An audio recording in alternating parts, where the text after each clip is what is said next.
Commander, you know that Quarian, Tally? She's been spending all her time down here asking me about our engines. I'll tell her to leave you alone. What? No, she's amazing. I wish my guys were half as smart as she is. Give her a month on board and she'll know more about our engines than I do. She's got a real knack for technology, that one. I can see why you wanted her to come along. I figured she'd be a real asset to the team. You got an eye for Tally, Commander, but I'm guessing that's not why you came down here.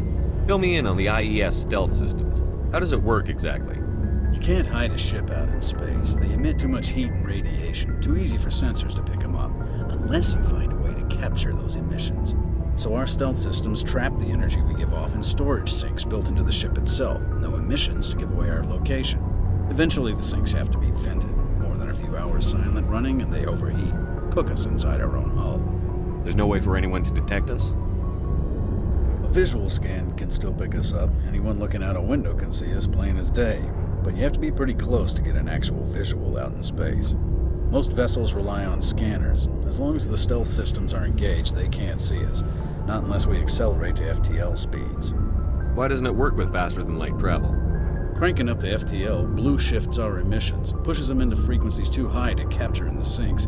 As soon as we make the jump, it's like setting off a flare. Sensors can pick up our location whenever we enter or exit FTL flight, but for short-range missions, our stealth systems are amazing, and we've got the only one. Where else have you served, Adams? If you name a class of Alliance ship, I've probably served on it. Everything from dreadnoughts and carriers right down to frigates like the Normandy. My last assignment was on the Tokyo, only a cruiser, but she was a good ship. Couldn't hold a candle to the Normandy, though. I want to know more about the Normandy. She's the best ship I've ever served on, probably the fastest vessel ever designed. And she's the only one using the new Tantalus drive core. What's so special about the Tantalus drive core? Proportionally, it's about twice the size of any other vessel. Not only are we faster, we can run at FTL speeds longer before we have to discharge the core. Carry on, Adams. Aye, aye, Commander. Your ship's amazing, Shepard. I've never seen a drive core like this before. I can't believe you were able to fit it into a ship this small. I'm starting to understand why you humans have been so successful. I had no idea Alliance vessels were so advanced. The Normandy's a prototype. Cutting-edge technology. A month ago, I was patching a makeshift fuel line into a converted tug ship in the flotilla. Now, I'm sitting on board one of the most advanced vessels in Citadel space. I have to thank you again for bringing me along. Traveling on a vessel like this is a dream come true for me. I had no idea you found ship technology so interesting. It comes with being a Quarian. The migrant fleet is the key to the survival of my people. Ships are our most valuable resource. But we don't have anything like this. We make do with cast-offs and second-hand equipment. We just try to keep them running for as long as we can. Some of the fleet's larger vessels date all the way back to our original flight from the Geth. I can't believe your fleet's still using ships that are 3 centuries old. They're constantly being repaired, modified, and refitted. They aren't pretty, but they work. Mostly. We've tried to make ourselves as independent as possible on the flotilla, grow our own food, mine, and process our own fuel. But some things we just can't make on our own. A patch to maintain the hull integrity requires raw materials we just don't have. That's why our pilgrimages are so important. Tell me about your people. Our lives aren't easy. Resources are scarce, and we are constantly on the move. Everything we do must in some way contribute to the continuation of the migrant fleet. There are 17 million Quarians in the flotilla, and each of us relies on the others for survival. The bonds among my people are strong. Unfortunately, we have had to surrender many of the freedoms and civil liberties other species take for granted. What kind of freedoms? Well, it's illegal for parents to have more than one child. If our population grows too much, it would strain our resources to their breaking point. Of course, we also can't allow our numbers to become too few. If our population is in decline, the rule against single births is temporarily repealed. In extreme cases of population decline, incentives are even offered to encourage multiple births. Though the Conclave hasn't had to take such measures in nearly a century. That's your government. The Conclave is our civilian branch of government. Each ship can elect a representative to serve on the Conclave and make decisions that affect the fleet as a whole. On matters that affect an individual ship, however, the captain has the final say. It's a tradition that dates back to the early days, when the fleet was governed by martial law. Fortunately, most captains nowadays are smart enough to have an elected council from their crew to give them advice and guidance. So the ultimate power rests with elected officials. In practice, the Conclave and the respective council for each ship tend to set the rules that govern our daily lives. But in theory, we are still under military jurisdiction. The 5 top-ranking military officials in the fleet serve on the Admiralty Board. These 5 have the power to overrule any decision by the Conclave in case of emergency. To do so requires unanimous agreement among the Admiralty, and they can only do this once. After that, the entire board must resign their posts. It's a safeguard that served us well. In nearly 3 centuries, the Admiralty Board has only overruled the Conclave 4 times. I want to know more about the Geth. I doubt I can tell you anything you don't already know. It's been almost 3 centuries since they drove my people into exile. All I know is the story of their origins. What they were when we created them, and how they turned on us. Interesting. The Geth were originally created to serve as an automated manual labor force. Initially, their intelligence was as limited as any VI. Over time, we made small modifications to their programming to allow them to perform more varied and complex tasks, bringing them closer and closer to true AI status. How come the Council didn't step in and stop you? This wasn't true AI research. We may have been skirting the bounds of the law, but we never did anything that was actually illegal. The changes were so insignificant, so gradual, that we were able to control them. Or so we thought. But one thing we underestimated was the power of the neural network. A million Geth thinking simultaneously created an inherently unstable matrix. So, the Geth share brain power? Many of the Geth's logic systems were designed to work in concert with other nearby Geth. Basically, the more of them you have in a group, the smarter they are.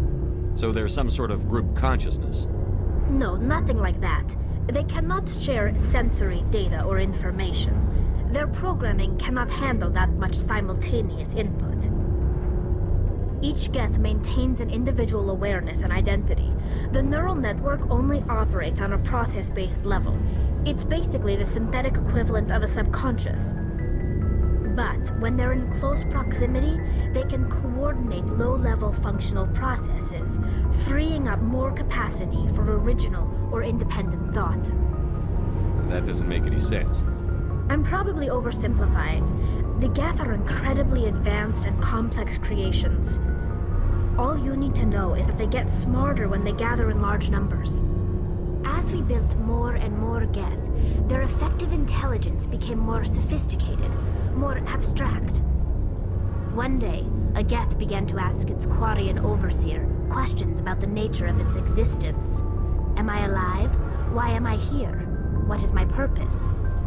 As you can imagine, this caused a near panic among my people.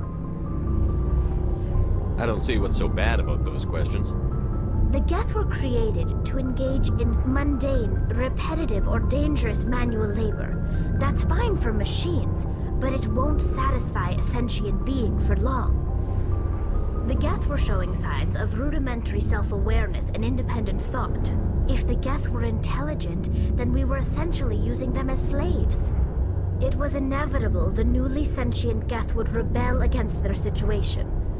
We knew they would rise up against us, so we acted first. A general order went out across all Quarian-controlled systems to permanently deactivate all Geth. The Geth responded to this order violently. You can't blame them for fighting for their survival. We had no other choice. The Geth were already on the verge of revolution. By acting quickly, we had a chance to end the war before it began. The hope was that most of the Geth would still be little more than machines, incapable of organized resistance. But they had progressed much further than anyone anticipated. The war was long and bloody. Millions upon millions of Quarians died at their hands. In the end, we were forced to flee our own homeworld. We feared the Geth would pursue us, but they never came beyond the Veil. Now we drift through space, exile searching for a way to reclaim what was once ours.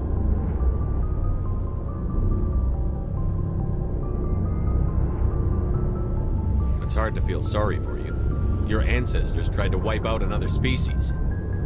We made a mistake when we created the Geth in the first place, but we did not make a mistake when we went to war against them. If we had not acted, they would have wiped us out.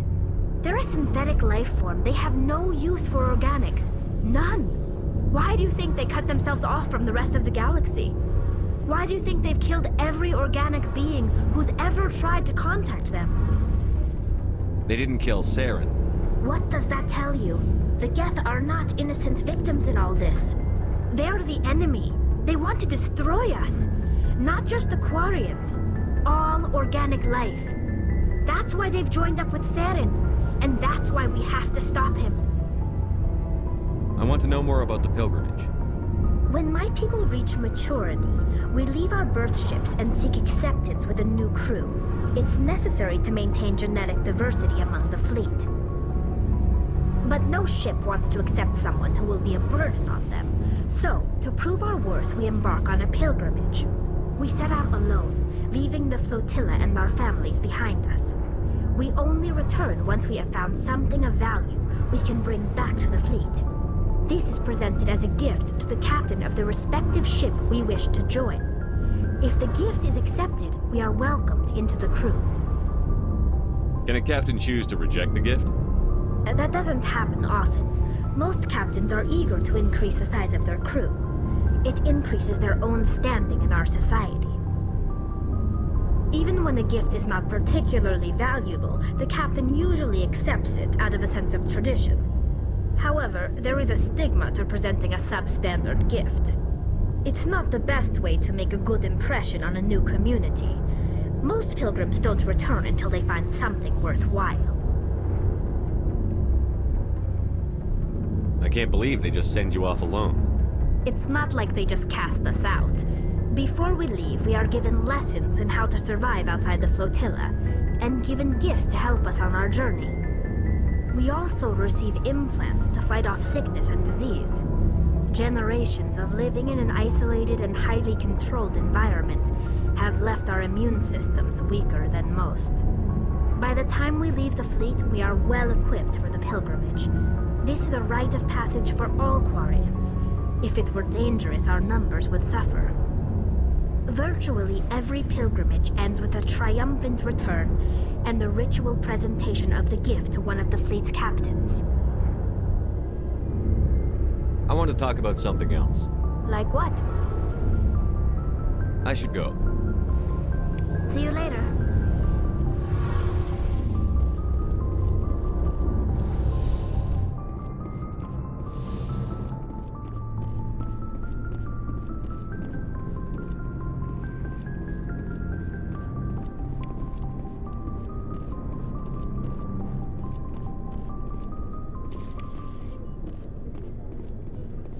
Looking for supplies? Let's see what you've got. You bet, Commander.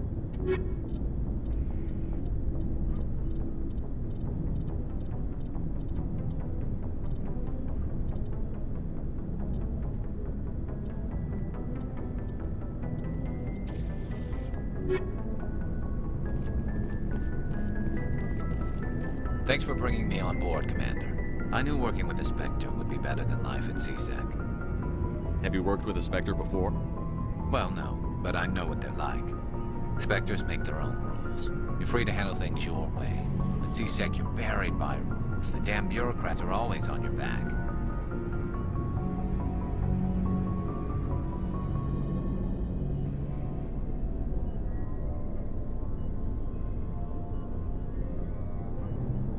For the most part, the rules are there for a reason. Maybe.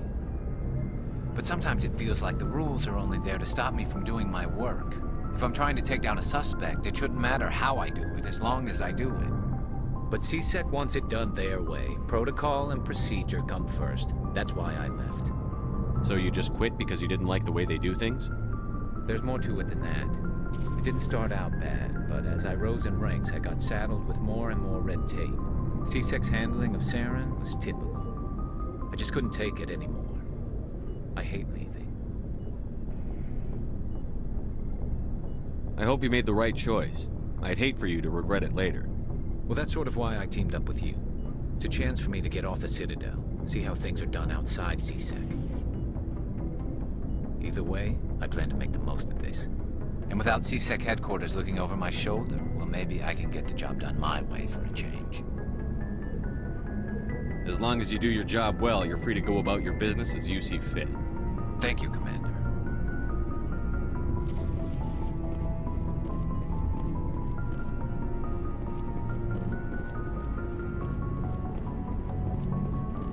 Nice ship you've got, Shepard. What can I do for you? What's your story, Rex? There's no story. Go ask the Quarian if you want stories. You Krogan live for centuries. Don't tell me you haven't had a few interesting adventures. Well, there was this one time the Turians almost wiped out our entire race. That was fun. I heard about that. You know, they almost did the same to us. It's not the same. It seems pretty much the same to me. So your people were infected with a genetic mutation? An infection that makes only a few in 1,000 children survive birth? And I suppose it's destroying your entire species? I suppose it isn't all the same. I don't expect you to understand, but don't compare humanity's fate with the Krogan. I was just making conversation. I wasn't trying to upset you. Your ignorance doesn't upset me, Shepard. As for the Krogan, I gave up on them long ago. The genophage infected us, but it's not what's killing us. Are your people really dying?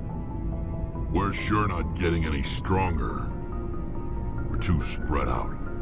None of us are interested in staying in our own system. Lots of species have left their homes and prospered. But they go to colonize new worlds. We're not settlers. We're warriors. We want to fight. So we leave. Hire ourselves out. And most of us never go back. What can you tell me about the genophage? Ask the Solarians if you want details. They made it. All I know, it makes breeding nearly impossible. Thousands die in stillbirth, and most never get that far. Every Krogan is infected, every one. And no one's rushing to find a cure. Why don't the Krogan try to find a cure? When was the last time you saw a Krogan scientist? You ask a Krogan, would he rather find a cure for the genophage or fight for credits? He'll choose fighting every time. It's just who we are, Shepard. I can't change that. Nobody can. So long, Rex. Shepard. Commander? Do you have a few minutes to talk one-on-one? I'm sorry, Commander. I need to get my duty squared away. I wouldn't mind talking more later, though. What's your opinion on the last mission? Kinda wish you'd got there sooner, Commander. No offense, I appreciate the rescue. I just wish... You wish we'd been able to save the rest of your unit? Yes, sir. If I had been more alert, we wouldn't have been cut down by an ambush. The Geth are perfect ambushers. They don't move, they don't make noise, they don't even breathe.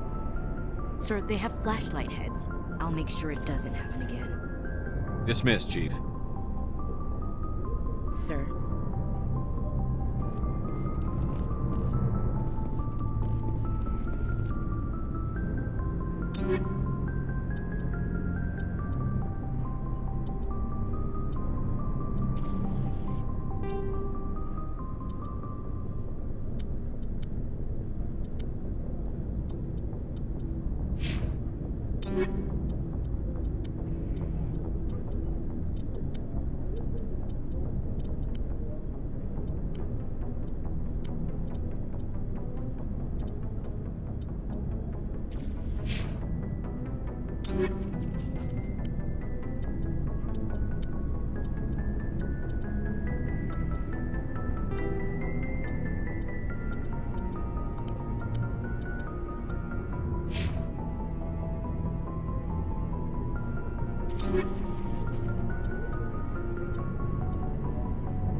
Looking for supplies? Let's see what you've got. You bet, Commander.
Anything you need, Commander?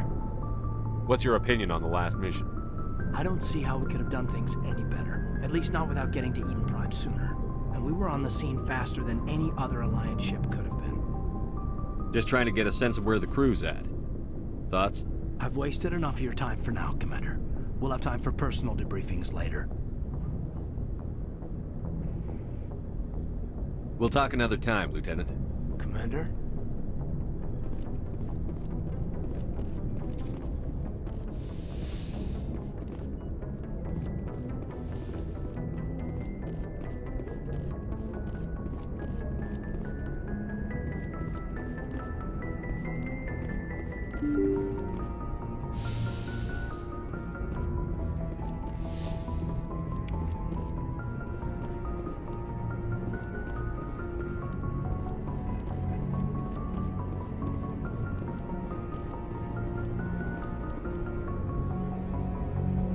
If anyone has to take over for Captain Anderson, I'm glad it's you. I'm not sure about having non-humans on our ship, though.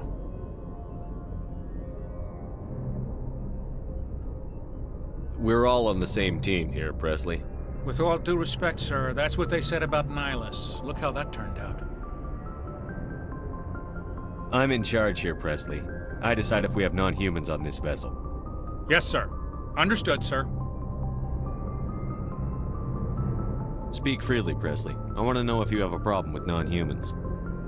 It's not that, Commander. Humanity has always handled its own problems. Saren attacked one of our colonies. We should be the ones to stop him. We don't need their help. Some people think asking for help is a sign of weakness. That's just being stupid and stubborn. No matter how strong you are, allies can make you stronger. I guess so. Maybe I'm just stuck in the old ways of thinking. But don't worry, Commander. This won't be a problem. How did you end up assigned to the Normandy? I signed up with the Alliance as a navigator right out of school, following in my grandfather's footsteps, I guess. My first posting was on the Agincourt. We were one of the first reinforcements to arrive at Elysium after the Blitz hit. Those raiders were no match for an Alliance frigate. Of course, the only reason the colony was still standing was because of you, Commander. I can't believe you held out as long as you did. How'd you end up on the Normandy? I got my officer's commission after Elysium. Must have made an impression on the right people. Captain asked for me when he was picking his crew. Carry on, Presley. Yes, sir.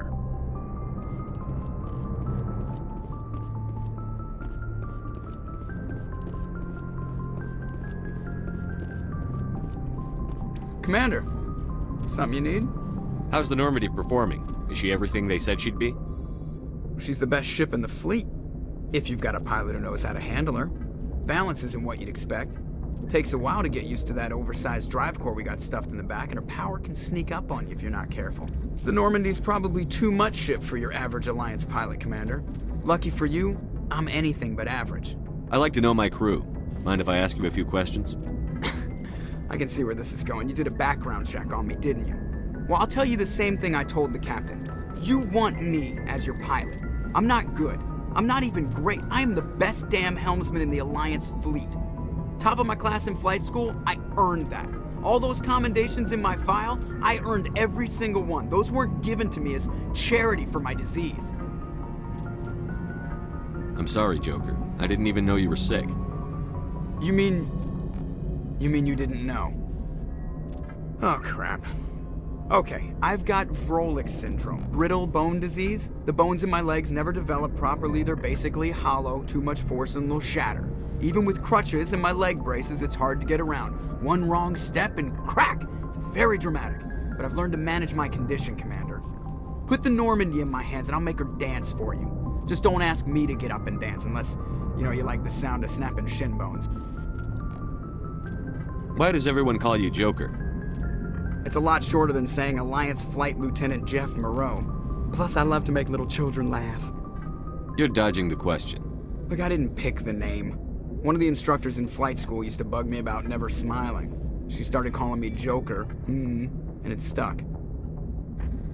Why didn't you ever smile? Hey, I worked my ass off in flight school, Commander. The world's not gonna hand you anything if you go around grinning like an idiot. By the end of the year, I was the best pilot in the academy, even better than the instructors, and everybody knew it. They'd all got their asses kicked by the sickly kid with the creaky little legs. One guess who was smiling at graduation? I need to know more about this Vrolik syndrome if I'm putting my ship in your hands. Yeah, of course you do. It's an extremely rare condition. Nobody knows exactly what causes it. Genetic, maybe. It's treatable, but there's no cure. They classify my case as moderate to severe. I was born with over a dozen fractures, hip, thighs, ankles. My bones were already breaking in the womb. 100 years ago, I wouldn't have survived past my first year. Lucky for me, modern medical science has turned me into a productive member of society. You're not gonna break a bone trying to fly the ship, are you? I don't fly with my feet, Commander, so I'm fine as long as I'm in this chair. I gotta be real careful when I get up to take a piss, though. I can do my job as well as anyone on the ship. Better, actually. So don't worry about it. I'm not trying to make you uncomfortable. Let's talk about something else. Whatever you want, Commander.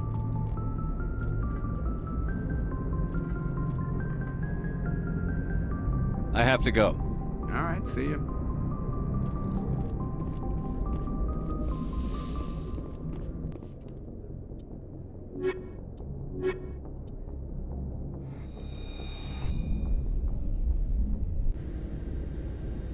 equalizing interior pressure with exterior atmosphere. Logged. The commanding officer is ashore. Exo Presley has the deck.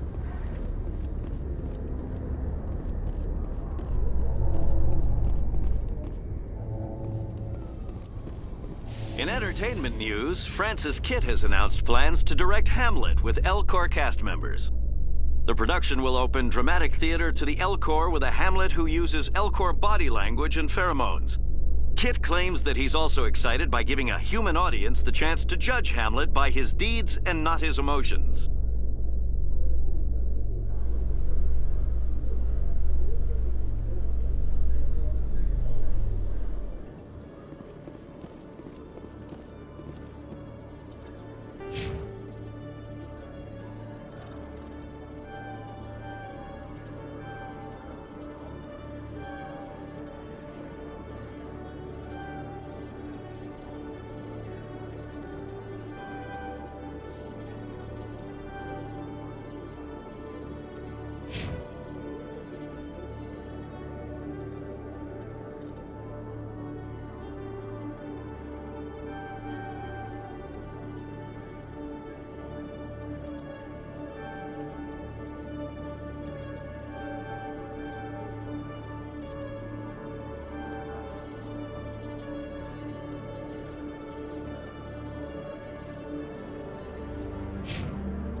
Talk some sense into her next time I see her. Be careful.